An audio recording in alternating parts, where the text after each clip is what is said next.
Y en el capítulo 2 estamos observando que un verdadero cristiano es alguien que permanece en Cristo. Y hemos visto qué significa permanecer en Cristo. Y ahora vamos a ver, en cuarto lugar, que permanecer en Cristo otorga la victoria espiritual sobre el mundo. Desde el versículo 12 del capítulo 2, siempre en la primera carta del apóstol Juan, hasta el verso 17, nos va a ampliar o a desarrollar este concepto, esta idea. ¿Por qué la victoria espiritual sobre el mundo? Porque nosotros estamos en una batalla espiritual constante.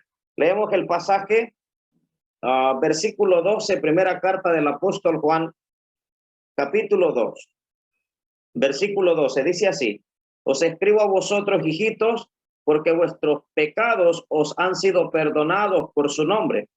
Os escribo a vosotros, padres, porque conocéis al que es desde el principio. Os escribo a vosotros, jóvenes, porque habéis vencido al maligno. Os escribo a vosotros, hijitos, porque habéis conocido al Padre. Verso 14. Os he escrito a vosotros, padres, porque habéis conocido al que es desde el principio. Os he escrito a vosotros, jóvenes, porque sois fuertes y la palabra de Dios permanece en vosotros y habéis vencido al maligno. Verso 15. No améis al mundo ni las cosas que están en el mundo. Si alguno ama al mundo, el amor del Padre no está en él. Porque todo lo que hay en el mundo, los deseos de la carne, los deseos de los ojos y la vanagloria de la vida, no proviene del Padre, sino del mundo. Y el mundo pasa y sus deseos, pero el que hace la voluntad de Dios permanece para siempre. Viene a cerrar con la idea que traemos desde el capítulo 2, a lo largo del capítulo 2. Permanece para siempre. Permanecer en Cristo, hermanos, es el perfil, es la evidencia de que en realidad somos salvos. Y aquí en el texto está asociado a todo lo que hay acá asociado en el contexto. Podemos analizar que en el contexto anterior se dirige a los falsos maestros. Lo que ha venido diciendo en el capítulo 1 dice, si decimos, lo dice en 3 ocasiones. Luego en el capítulo 2, en el contexto de este pasaje que vamos a estudiar, el que dice, aparece esa expresión, refiriéndose a los falsos maestros o a los falsos creyentes. Aquí a los creyentes verdaderos les dice hijitos, les dice padres y les dice jóvenes. La sección usa estos 3 términos para describir básicamente el progreso de la vida cristiana. En la vida cristiana hay un progreso constante y debe haber crecimiento. ¿Qué representan entonces los hijitos? Bueno, comencemos con los padres. Los padres nos hablan de creyentes maduros espiritualmente. Creyentes maduros espiritualmente. ¿Quién representan los jóvenes? Representan el avivamiento espiritual. Cuando se está en actividad constante en el Señor, activo. ¿Y qué representan los hijitos? Representan la infancia espiritual. Todos nosotros llegamos así al camino del Señor, siendo niños, hijitos, en infancia espiritual. Solo voy a hacer un pequeño paréntesis aquí para darles una idea. Yo recuerdo que quizá por allá en el año 2000, 2001, la asamblea de donde soy, los hermanos, habían hermanos maduros, muy buenos, temerosos del Señor, pero nosotros teníamos pues gran deseo de escuchar la palabra del Señor, conocíamos pocos hermanos de afuera y pues el deseo nuestro era crecer. Recuerdo que unos hermanos de otra asamblea llegaron a la asamblea donde nosotros estábamos y ellos decidieron, un hermano tomó la iniciativa de darnos algo que conocemos nosotros como el libro azul. Creo que la mayoría de ustedes lo han de conocer, el del seguimiento básico. Ese libro azul para nosotros, recuerdo que nos lo enseñaba el hermano y nosotros decíamos, qué profundidades. Habían conceptos y principios que quizá la mayoría de ustedes los dominan y tal vez tengan 5, 2, 3 años de ser creyentes. Nosotros teníamos más edad en el Señor ya, pero no conocíamos los principios así, no los habíamos estudiado de esa manera y para nosotros era muy profundo. Cuando recuerdo ese tiempo. Puedo decirles, hermanos, que así nos pasa cuando nosotros estamos en la infancia espiritual. De repente por allí alguien dice algo que nosotros no conocemos y que nos ha gustado tanto que quedamos impresionados y decimos nosotros, qué bendición. Y tal vez para otros es algo práctico, algo sencillo, que lo dominan muy bien y quizás desde hace tiempo. Pero sabe que no es correcto quedarse en la infancia espiritual perpetua, porque es muy probable que más de alguno de nosotros quiera seguir en la infancia espiritual. ¿Cómo poder detectar nosotros que aún somos niños, que aún no hemos avanzado? Usted lo puede leer en la primera carta a los Corintios, en el capítulo 3. Les dice Pablo, yo les quise hablar a ustedes como espirituales y no pude porque sois carnales. ¿Por qué les habla así? Porque son niños. ¿En qué se pueden detectar los niños? Pablo lo dice en el capítulo 13, siempre la carta a los Corintios. Dice, cuando yo era niño, pensaba como niño, actuaba como niño, juzgaba como niño. ¿Qué es lo que quiere decir? Bueno, hermanos, que un niño se conoce por la manera él de actuar. ¿Cuántas veces nosotros actuamos como niños? Y ya podemos tener una edad avanzada, quizás. Usted puede tener alrededor de unos 15 años de ser creyente y todavía sea un niño espiritual. No debería quedarse allí. Esa no debería ser una excusa, decir, pero el Señor ama a los niños. Sí, pero creo que lo entendemos muy bien en qué contexto el Señor habla. Cuando el escritor a los hebreos reprende a los hebreos diciéndoles, ustedes después de tanto tiempo, debiendo ser ya maestros, después de tanto tiempo tenéis necesidad de que se les vuelva a enseñar cuáles son los primeros principios. Espero no confundirlo y no darle un mal concepto, porque tampoco es menospreciar las profecías. Hay un texto, una ordenanza directa para la iglesia, no menospreciéis las profecías. Pero voy a darle mi punto de vista acá. ¿De qué sirve estudiar el libro de Apocalipsis, el libro de Daniel, querer entender Ezequiel, cuando usted todavía no ha logrado aprender que los principios básicos en la vida cristiana es orar? Si no ha aprendido todavía que leer la Biblia es un deber nuestro. Si no ha aprendido que congregarse es un deber para todo creyente. Dar un testimonio eficaz a otro. Si ni siquiera hemos aprendido los primeros principios de la vida cristiana, entonces, ¿qué tiene que andar haciendo usted queriendo interpretar el libro de Apocalipsis? No sé si me entiende lo que le quiero decir. Muchas veces, hermanos, nosotros queremos comenzar al revés en la vida cristiana. No se puede iniciar al revés. Iniciamos en la infancia espiritual y todo lo que vaya escuchando y aprendiendo, trate de ponerlo en práctica y avance en la vida cristiana. Pero es muy probable que usted ya haya alcanzado la madurez espiritual y eso es bueno, porque ese es el objetivo, alcanzar la madurez espiritual. Pero tenemos un fenómeno en nuestras asambleas. Yo conozco jovencitos de 80 y 70 años y algunos hasta de más. Recuerdo un hermano en la asamblea, ya partió para estar en la presencia del Señor. No les estoy exagerando. Los que son del llano saben a quién me refiero y si necesitan por ahí una imagen, tenemos fotografías de ellos. Un hermano casi de 80 años rodeado de niños. ¿Sabe por qué? Porque él era el maestro de las clases bíblicas. No le estoy exagerando. Y fue hace tal vez algunos 10 años atrás. Un maestro de clase bíblica con una edad de 80 años y más, si es posible. Hace un poco más atrás, quizás tenía alrededor de unos 70 años el hermano, dirigiendo un concurso bíblico en un programa de jóvenes. Eso para mí todo el tiempo me marcó. ¿Sabe por qué? Porque él era un jovencito. Su espíritu estaba intacto. Pero conozco hermanos jóvenes, conozco hermanos que tal vez tengan 15, 20 años de edad, pero su espíritu representa uno de unos 80, 90 o 100. No debería ser así, hermano. Sé que algunos de ustedes se jubilaron antes de comenzar o comenzaron por las vacaciones. Hermanos, la vida cristiana es un trabajo constante y de crecimiento constante. No se ponga nada más a ver qué es lo que hacen otros. Póngase usted, trabaje, enfóquese en la obra del Señor, crezca en el camino del Señor. A eso somos llamados. Pedro dice antes bien, creced en la gracia. Entonces, el crecimiento espiritual está aquí ilustrado en estos tres términos: hijitos, jóvenes y padres. Y ahí está el progreso de la vida cristiana. Y esto es básico para la victoria espiritual. Siempre en esa idea en ese contexto o en el pasaje, podemos entender que el texto va a enumerar 4 asuntos ya conocidos por nosotros. Eso lo va a decir en el pasaje. Hay 4 asuntos que ya es un hecho que los conocemos, o se supone que deberíamos conocerlos. En primer lugar, de acuerdo al verso 12, que nuestros pecados han sido perdonados. ¿Quién no sabe eso? ¿Nosotros lo sabemos o no?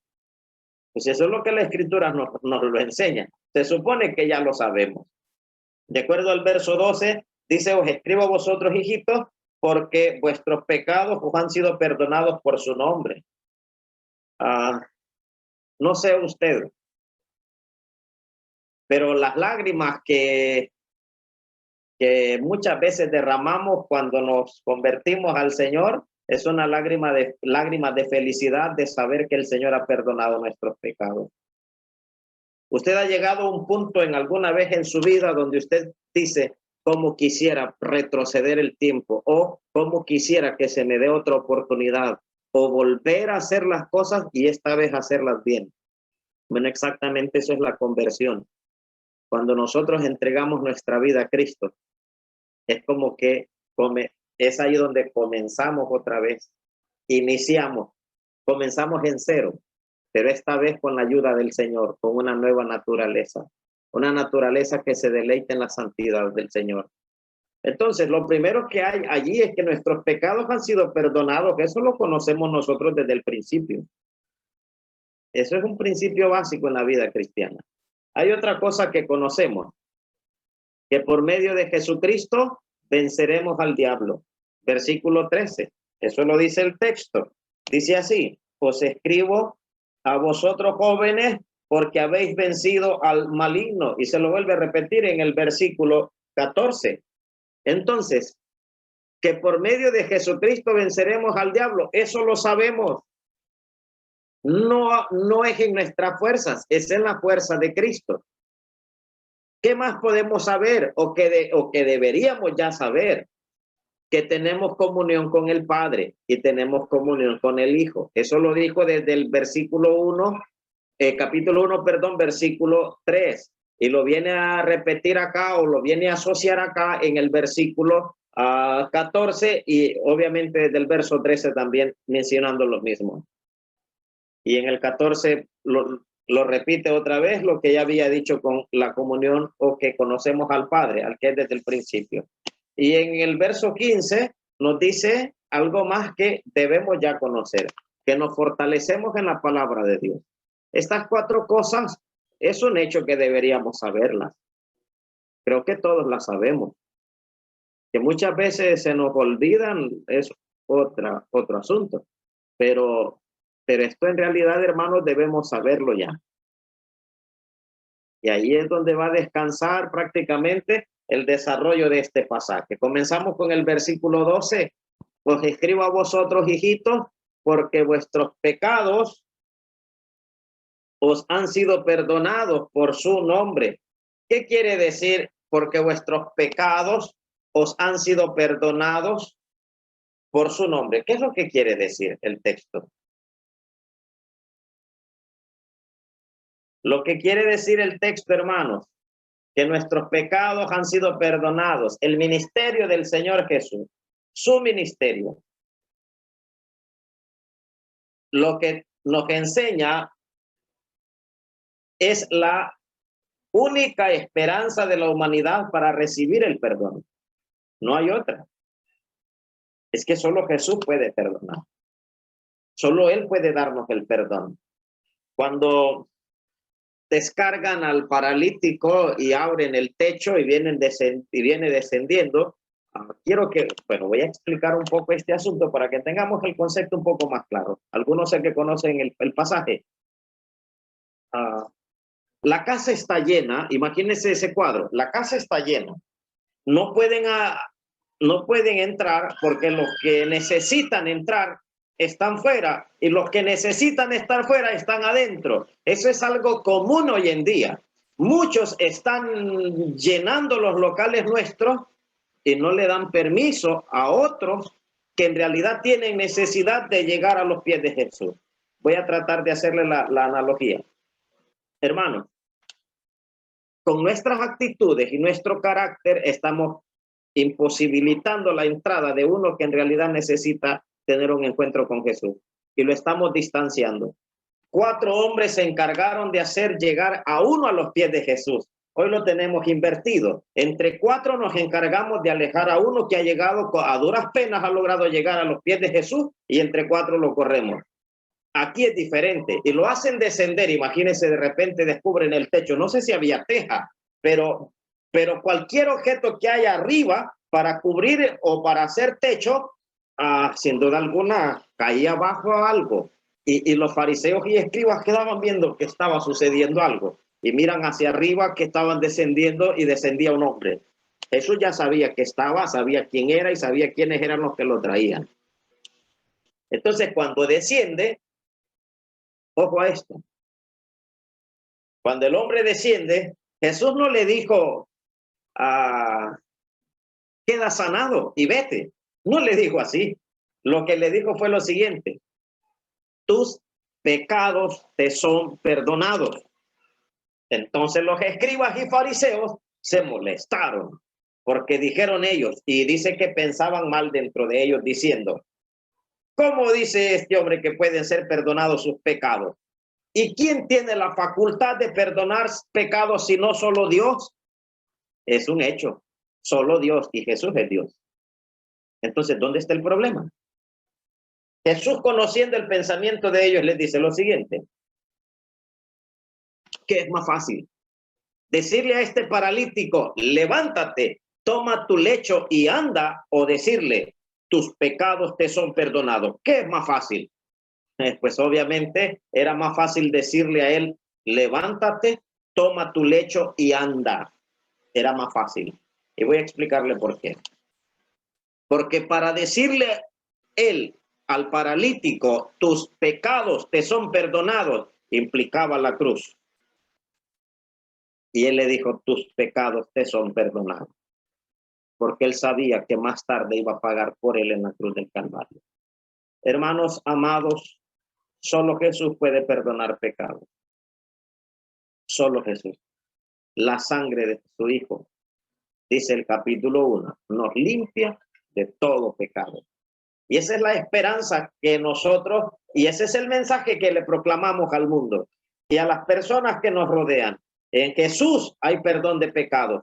Y eso es lo que nosotros lo sabemos desde el principio. Pero también leemos el verso 13.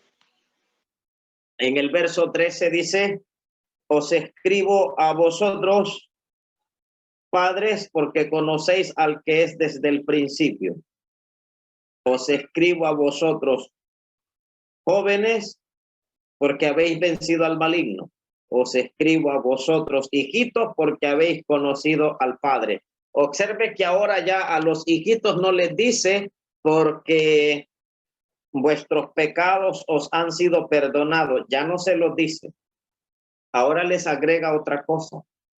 Ahora les dice porque habéis conocido al Padre. Sin ese conocimiento difícilmente seríamos salvos. Aquí el conocimiento se basa en un conocimiento de experiencia. Luego observamos lo primero que podemos ver en el texto. Vamos a ir sacando. Dice el texto, la primera parte, porque conocéis al que es desde el principio. ¿A qué se refiere cuando dice al que es desde el principio? En este contexto apunta al Señor Jesús en una afirmación de su preexistencia y por lo tanto de su deidad. En Juan capítulo 1, versículo 1 dice, en el principio era el verbo y el verbo era con Dios y el verbo era Dios. Voy a hacer un paréntesis para explicar el vocablo que se usa, era. Si el texto dijese en el principio fue el verbo, entonces yo le diría que Jesús tiene inicio o tiene un origen. Pero el texto no usa fue, usa el vocablo era. Y este vocablo o este verbo significa existencia continua. De manera que lo que el texto dice, que él ha tenido existencia continua. En el principio era el verbo, significa existencia continua. Nunca ha dejado de existir. Nunca. Él no tiene inicio ni tiene fin. Y eso es lo que dice Juan 1:1 y también lo dice en la primera carta en la introducción. En el capítulo 1, en los primeros 2 versos, habla de Jesús como ese verbo, tocante al verbo de vida, Jesús. Entonces, describe su preexistencia, al que es desde el principio. Y habla de su deidad también. Él es Dios. Luego dice el texto, habéis vencido. Habéis vencido. ¿A quién le dice eso? A los jóvenes. Os he escrito a vosotros jóvenes, porque habéis vencido. ¿Qué significa habéis vencido? Aquí es una promesa y una advertencia al mismo tiempo. Es una promesa, habéis vencido, y una advertencia. Está expresada mediante un verbo presente. Habéis, que refleja la culminación de un proceso.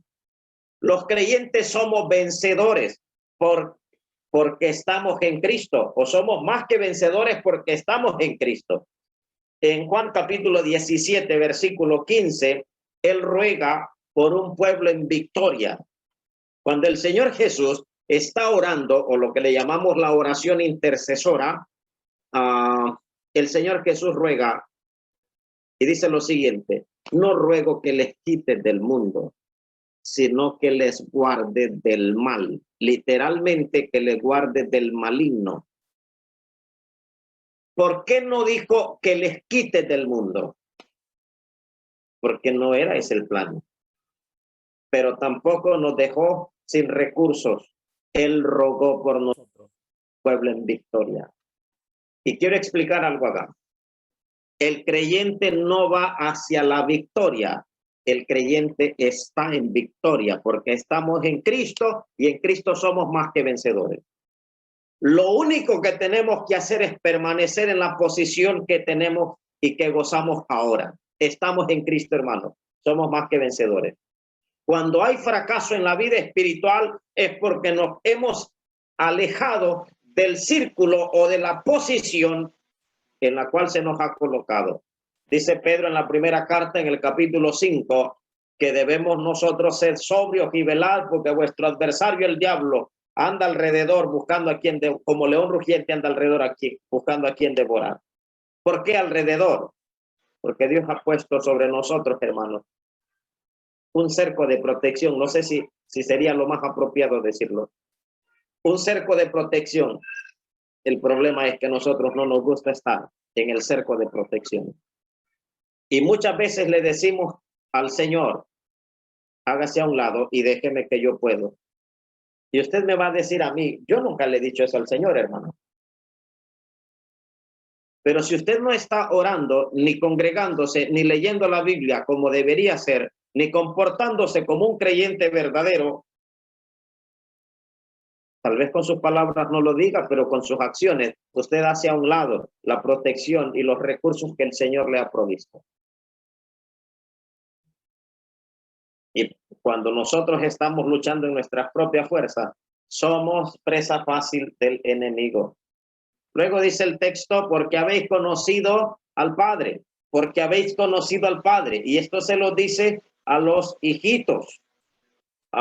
El concepto bíblico de conocer se establece desde el sentido hebreo, ya lo mencionábamos en una sesión anterior, de una relación personal e íntima, y desde el concepto griego de sucesos acerca de. En otras palabras, lo que estamos diciendo es una relación que se va en experiencia, pues nosotros establecimos esa relación y eso es conocer al Padre. Y esa relación se va intensificando a medida vamos avanzando en la vida cristiana. porque habéis conocido al Padre. Lo habéis conocido, pero lo seguimos conociendo. Es una experiencia entonces basada en un hecho real. El evangelio es tanto una persona a quien le damos la bienvenida, este es a Jesús, como un mensaje o una doctrina que debe aceptarse y realizarse en la vida cotidiana. Debemos aceptar no solo a Jesús, sino la enseñanza de Jesús, la vida de Jesús. De hecho, eso significa discípulo, alguien que acepta a Jesús y la enseñanza de Jesús y vive conforme a ella. Nosotros queremos desligar esto muchas veces. Sí, decimos ser creyentes, pero no queremos ajustarnos a las enseñanzas o a la doctrina de Jesús. Versículo 14, el verso 14 dice: os escribo a vosotros, padres, porque habéis vencido, os escribo a vosotros, padres, porque habéis conocido al que es desde el principio. Os escribo a vosotros, jóvenes, porque sois fuertes y la palabra de Dios permanece en vosotros y habéis vencido al maligno. A los jóvenes les dice, bueno, ya lo primero lo escribo a vosotros porque habéis conocido al que desde el principio, eso ya lo vimos. Ahora observemos la siguiente: os escribo a vosotros, jóvenes, y les va a agregar dos cosas. Porque sois fuertes. ¿Qué significa sois fuertes? ¿A qué se refiere el texto? Hermanos, la fuerza está basada en la permanencia en la palabra de Dios. Allí está basada la fuerza. Si usted lee la segunda carta a los Corintios, Pablo también habla de la misma idea de fortalecerse diariamente en el poder de Dios. Pero la fuerza está en permanecer en la palabra de Dios. Esto es muy similar a lo que Pablo también le expresa a los hermanos de Éfeso en el capítulo 6, verso 10 al 18, hablando de la armadura. Comienza diciendo: fortaleceos en el Señor y en el poder de su fuerza.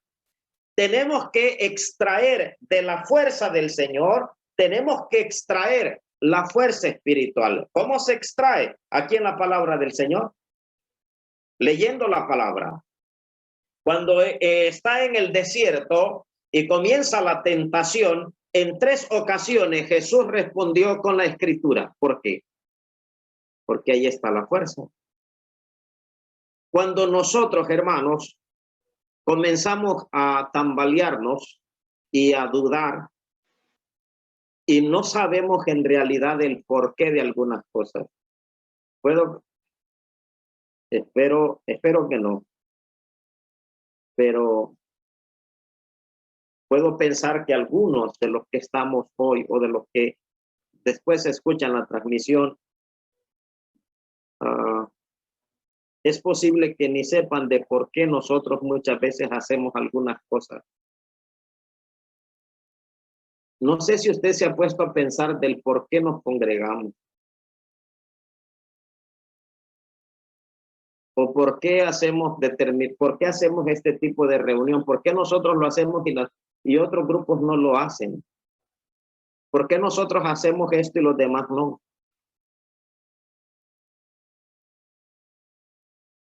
Creo que la mayoría podrían responder porque los hermanos de la asamblea, pues yo miro que todos lo hacen, entonces yo lo hago también. Sí, es verdad, quizás los hermanos han sido bien enseñados y lo hacen bien. Pero ese no debería de ser la fuerza nuestra, hermano. La convicción nuestra debe estar en la palabra. Por esa razón es importante estudiar las escrituras. Los de Berea eran más nobles que los de Tesalónica porque estudiaban diligentemente la escritura todos los días.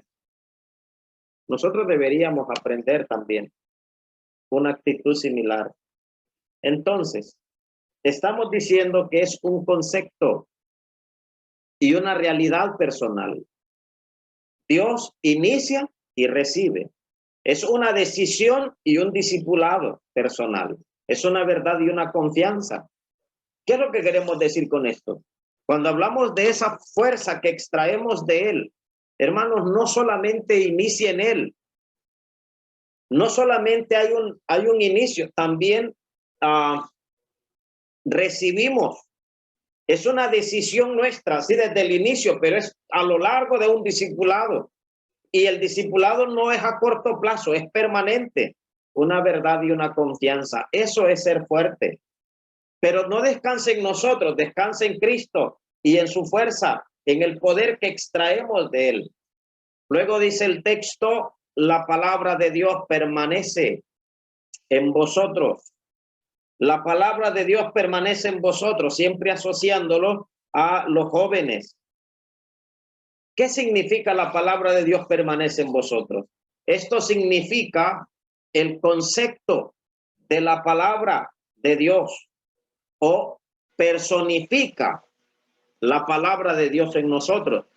El Señor Jesús hizo una alusión directa en Juan capítulo 15, verso 7, en una figura del pámpano y la vid. Dice él en Juan capítulo 15, verso 7, si permanecéis en mí y mis palabras permanecen en vosotros, pedid todo lo que queréis y os será hecho. ¿Qué debe permanecer? Nosotros en él. Y sus palabras entonces permanecen en nosotros. Permanecer en él, hermanos, en su palabra, es determinante, es determinante. Y cuando hablamos de permanecer en su palabra, estamos hablando de un todo, no de permanecer en ciertas partecitas o las que más nos gustan, o ciertos aspectos de la doctrina o de la vida cristiana. Es todo, en un solo conjunto, sin menospreciar nada. Leemos el verso 15 y el verso 15 dice, un texto muy conocido por nosotros, no améis al mundo ni las cosas que están en el mundo. Si alguno ama al mundo, el amor del Padre no está en él. ¿Por qué viene a asociar el verso 15 en relación a los hijitos, a los jóvenes y a los padres? Hermanos, si hay un crecimiento constante, no es un crecimiento ajeno a la batalla espiritual. El crecimiento es a través del conflicto. El crecimiento espiritual no está ajeno a las situaciones difíciles. Al contrario, el verdadero crecimiento espiritual se logra a través del conflicto y en los momentos difíciles. Allí es donde hay verdadero crecimiento. Pero ¿cuántos de nosotros estamos equivocados y engañados, creyendo de que entre más alejado de los problemas y de las situaciones, entonces mejor le va a ir y va a crecer más rápido? No, nunca ha funcionado así. Se lo puedo decir en relación al ministerio. Sé de hermanos que de repente son pocos varones en su asamblea y a ellos les toca más frecuente predicar. Si ellos toman por el lado serio el ministerio de la palabra y su compromiso con el Señor, se mantienen estudiando más constantemente, el crecimiento de ellos es más rápido. Sé de otros hermanos que son de asamblea de donde en el programa, en el calendario o en el rol de predicadores, quizás vienen participando cada 2 o 3 meses. Entonces, para que se desarrolle va a ser más difícil.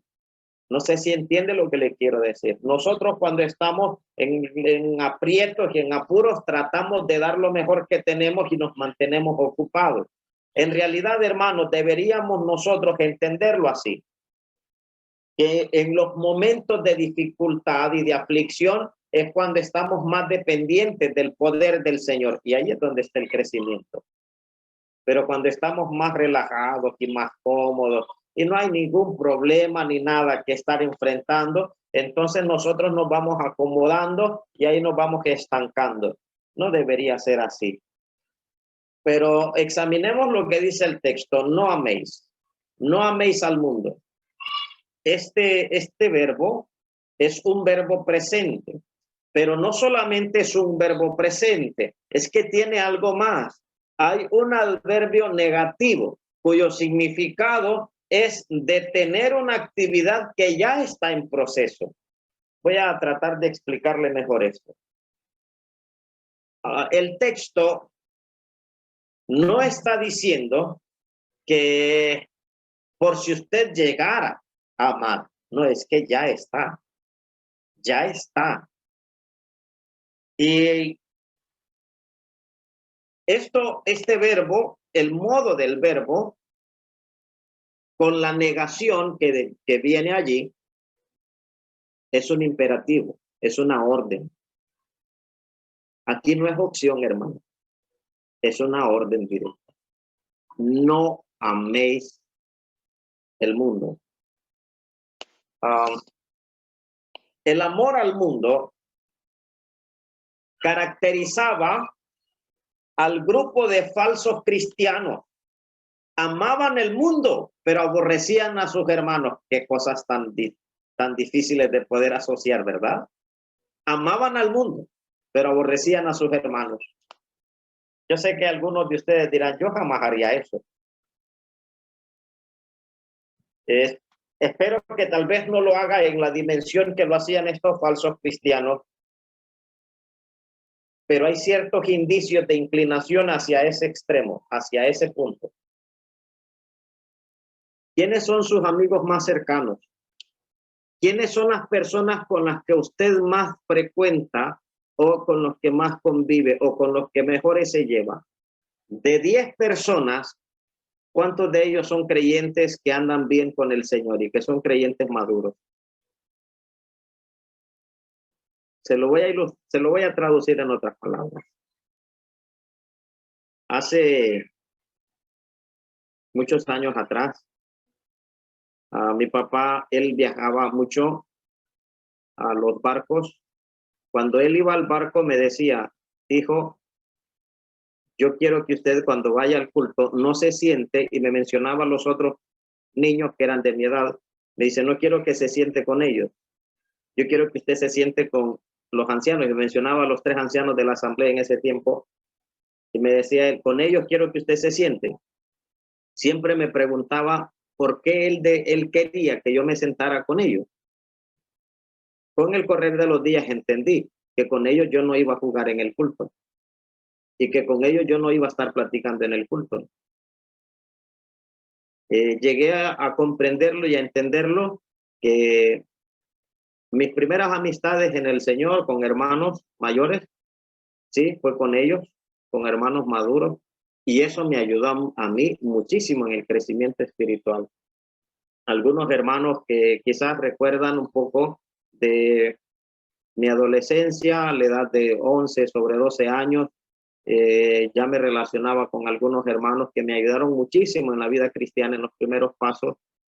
Salí con ellos a semanas de evangelismo, a programas de discipulado de una semana. Eso a mí me ayudó muchísimo. Y puedo entender, entonces, hermanos, que si nosotros nos acostumbramos a tener de amigos a creyentes que no tienen ninguna aspiración en la vida cristiana, que no tienen un deseo de seguir adelante en la vida cristiana, nosotros muy pronto estaremos como ellos. No le estoy diciendo que los vea como enemigos, pero trate de acercarse lo más que pueda a personas que le van a ayudar a crecer. Pero si nuestras amistades más cercanas son los peores de la sociedad, imagínese usted como creyente juntándose con, si estamos hablando de un jovencito varón, y usted juntándose con los más que de la boca, bueno, no es vocabulario, lo que tienen es un trompabulario, que de todas las palabras que dicen, todas son palabras horribles. De 100 palabras, 90 son palabras obscenas y las otras 10 son mentiras. Entonces, ¿qué le queda? Nada. Y usted con ellos, juntándose con ellos, y usted celebrando con ellos, muy pronto usted será también igual que ellos. Hay un dicho muy común entre los mayores, entre las personas mayores, y no necesariamente ser creyentes, incluso nuestros familiares, aunque no sean creyentes, siempre están dando este dicho. Dicen ellos, el que con lobo anda, aullar aprende. Hermanos, aunque usted venga de un hogar cristiano, y tenga buenos principios, sus principios muy pronto se van a corromper si sus amistades son personas que en realidad no tienen ningún interés en el Señor. Yo conozco aquí en el programa hermanos muy buenos, jóvenes muy buenos, que da gusto conversar un momento, puede haber una conversación, pueden haber chistes y todo, pero se conoce y se percibe el temor del Señor que hay en sus corazones, y eso es muy bueno. El único caso de amistad que vemos bien marcado en la Biblia es el caso de David y Jonatán. Yo creo que usted lo sabe muy bien. ¿Cuándo quedó ligada el alma de Jonatán a David? ¿Sabe cuándo? Cuando Jonatán vio lo que Jehová estaba con David. Usted acérquese a aquellos cuando usted mire que en ellos está la presencia de Dios. Acérquese, ahí va a encontrar bendición para su vida. El problema es que nosotros no queremos tener amistad con ellos. En la sesión anterior, el lunes pasado, me decía, estábamos en la asimilación y alguien hizo mención de esto, de amar a nuestros hermanos, que le había gustado, hizo un comentario, y luego yo le mencioné algo y que la mayoría lo aceptaron y dijeron, pues sí, tenían razón y tiene mucho sentido. Hermano, ¿hace cuánto usted no abraza a sus ancianos de la asamblea y le da un abrazo y diciéndole, hermano, gracias por su ayuda y yo le tengo un gran aprecio? Pero algo sincero, ¿hace cuánto no lo hace? ¿O nunca lo ha hecho? ¿Nunca le ha dado un abrazo fuerte a uno de los hermanos mayores en su asamblea mostrándole su aprecio? Porque nosotros lo que comúnmente encontramos en nuestros ancianos son los defectos, pero esos no los necesitamos nosotros porque yo ya tengo, no ocupo defectos. Yo tengo los míos. Yo veo sus virtudes y trato de aprenderlas y trato de aplicarlas a mi vida. Entonces, por lo general, los jóvenes les gusta tener pues sus amistades jóvenes, está bien, pero no se olvide que tiene que acercarse a hermanos mayores y busque amistad con ellos. Eso le ayudará a crecer en el Señor. No se olvide de esto, hermanos. Entonces, amar a nuestros hermanos es prioridad, pero nosotros estamos amando el mundo y aborreciendo a nuestros hermanos, alejándonos, distanciándonos de nuestros hermanos. Luego el texto dice, habla del mundo. ¿Qué es el mundo en sí? Porque esta es una palabra muy común entre los creyentes. Este es un creyente mundano, pero ¿qué es mundo en sí? Yo crecí en un hogar cristiano. Escucho mensajes desde que tengo uso de razón. He escuchado mensajes, muchos mensajes, y creo que la mayoría de ustedes igual. Pero creo que los que ya son un poco así como de mi generación y un poquito más atrás, quizás un poquito, algunos un poco más adelante, sabrán a lo que me refiero. ¿Recuerdan cuando el televisor era el mundo en nuestra casa? ¿Recuerdan que no había mensaje en nuestros púlpitos que no atacaran al televisor? No estoy diciendo con esto que vamos a alabarlo y a decir que todo lo que pasan por ahí es bueno. No me malentienda. Pero hermanos, ¿cuántas veces acusamos que el que tenía un televisor en casa era un mundano? Y hoy, ¿quién no tiene un teléfono inteligente? Y hoy, ¿quién no tiene acceso a internet?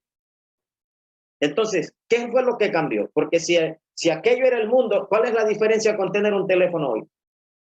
¿Qué fue lo que cambió? El mundo. No, cambió mi concepto del mundo. Porque Satanás ha logrado, hermanos, meter en nuestra cabeza que el mundo son cosas materiales. No le estoy diciendo que usted vaya, pero bueno, yo no lo hago o no lo haría. Ir a un estadio. Pero ¿cuántos decimos nosotros? Es que eso es el mundo. Y le estamos llamando mundo a cosas materiales. Cuando en realidad el texto va a hablar de las cosas del mundo, no de cosas materiales, sino de cosas espirituales que nos están haciendo daño. ¿Cuántos hermanos por fuera tienen una apariencia de santidad? Digo apariencia porque por dentro son otra cosa. Por fuera no hacen esto, no hacen lo otro, pero por dentro, hermanos, aquí no es un asunto de cuidar la apariencia, aquí es un asunto en realidad del corazón. No améis al mundo, porque el Señor no está hablando de un amor superficial, está hablando del corazón. ¿Cuántas veces nosotros cuidamos la apariencia? No améis al mundo, pero solo es la apariencia. Pero por dentro usted está totalmente enamorado del mundo. Aquí es un todo. Aquí es un todo. Entonces, ¿qué es el mundo? El mundo es un sistema necio, opuesto totalmente a Dios. El mundo es un orden establecido sobre un sistema corrupto. La moral del mundo es una moral corrupta y esta moral corrupta es propia de quienes son del mundo. Y cuando decimos esto, hermanos, tenemos que entender que el mundo entero está en obediencia absoluta a aquel que se ha levantado en contra de Dios. Está en obediencia absoluta al maligno, a Satanás. Este problema Satanás lo ha querido meter en la cabeza de muchos creyentes, de cuidarnos nada más de las cosas superficiales o de donde nos alcanzan a ver. Hay que mantener la compostura y mantener allí el equilibrio de decir que para otros nosotros somos santos, cuando en realidad donde nadie nos ve somos creyentes mundanos. Hermanos, lo que el Señor está pidiendo de nosotros es santidad. Santidad en todos los aspectos de nuestra vida. No queda ni uno por fuera. Dice el texto, no améis al mundo ni las cosas que están en el mundo. El sistema del mundo caído trata de cubrir todas las necesidades humanas sin tomar en cuenta a Dios. Esto es lo que hace el sistema del mundo. Sacar a Dios y tratar de cubrir todas las necesidades humanas. El sistema de vida moderno hace creer a los seres humanos que son independientes. Países como los nuestros. Bueno, he tenido la bendición de conocer otros países y, hermanos, quizás el costo que estamos pagando es muy alto. Yo he estado en diferentes partes del país, conozco diferentes lugares, donde usted va por la calle y sin conocer a las personas, mira un grupo de personas y usted saluda, le responden su saludo. Si usted dice quiero hablarles del Señor, pues de buena o mala gana, o por lo menos por prudencia o respeto, le escuchan el mensaje. Otros países del mundo, sobre todo los países desarrollados, los de primer mundo, Dios, Jesús y la Biblia están desfasados. Es historia. Si otros creyeron, está bien, pero ya la nueva generación ya es otro asunto. Hermanos, si el costo que tenemos que pagar es de vivir quizás en países no desarrollados, pero tenemos esa facilidad y esa libertad y de poder reunir. Yo sé, y bueno, aquí hay varios hermanos que son testigos de ello. Si hablamos de campamentos y se hacen campamentos de jovencitos de 14, 17 años, el campamento se llena hasta donde más no puede. En otros países, para que usted logre juntar 30, 40 jóvenes, cuéntese dichoso. Y nosotros una semana y los tenemos con nosotros allí en el campamento y ellos están sujetos a las órdenes y a las normas del campamento, y usted puede salir esa semana y luego regresar la otra con otra gente, otra edad, y también es concurrida. Y entonces, si ese es el precio que tenemos que pagar, bendito sea el Señor, lo volvemos a pagar, ¿no le parece? En los países más desarrollados, el sistema de ellos, el sistemas modernos, hacen creer a las personas que son independientes y no necesitan nada de Dios. ¿A qué me refiero?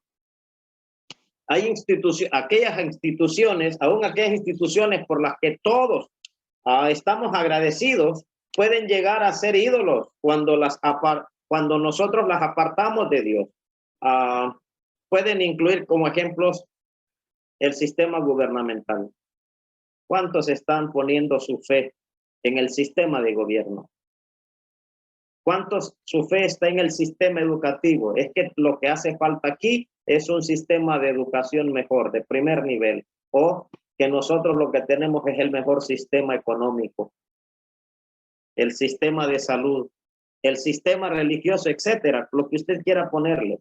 Son estructuras bien organizadas y eso es mundo, un orden establecido, pero contrario a Dios, opuesto a Dios.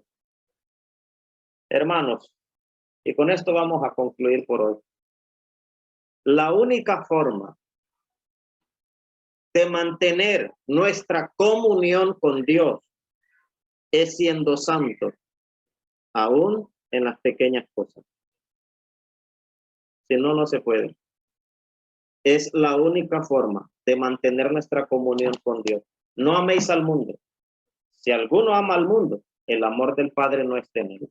Usted quiere mantener esa comunión intacta con Dios, pues vive en santidad aún en las pequeñas cosas. Que el Señor nos bendiga, hermanos.